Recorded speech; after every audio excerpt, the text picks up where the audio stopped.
আসসালামু আলাইকুম ভাইয়া এবং আপুরা। আপনারা জানেন যে প্রায় ২ মাস যাবৎ ডিগ্রির ভর্তির যে রেজাল্ট দিব করছে, কিন্তু এখনও কোনো রেজাল্ট দেয় নাই। আমরা আসলেই কিন্তু অনেকটা বিভ্রান্তিতে পড়ে গেছি। আসলে আমরা বিভিন্ন মহল থেকে কিছুদিন আগে জানতে পারছিলাম যে সেপ্টেম্বর মাসের প্রথম সপ্তাহে ডিগ্রি ভর্তির রেজাল্ট দেওয়া হবে। কিন্তু আসলে দুঃখের বিষয় দেখেন একটা, যে প্রায় প্রথম সপ্তাহ সেপ্টেম্বর মাসের অতিবাহিত হয়ে গেল, কিন্তু এখনও রেজাল্ট তো দূরের কথা। জাতীয় বিশ্ববিদ্যালয়ের যে নোটিশ বোর্ড আছে, নোটিশ বোর্ডে কোনো ডিগ্রি ভর্তির যে রেজাল্টের কোনো নোটিশ এখনও পাবলিশ হয়নি। তবে আসলে চিন্তার কিছু নয়, অল্প কিছুদিনের মধ্যেই এই ডিগ্রি রেজাল্ট পাবলিশ হবে। আপনারা সবাই প্রস্তুতি নিয়ে রাখেন।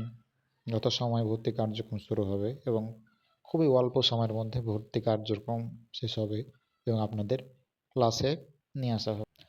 আর ডিগ্রি ভর্তির বিষয়ে যে কোনো নোটিশ দিলে আপনাদের সামনে এবি এডুকেশন চ্যানেল থেকে আপনাদের সামনে উপস্থাপন করা হবে।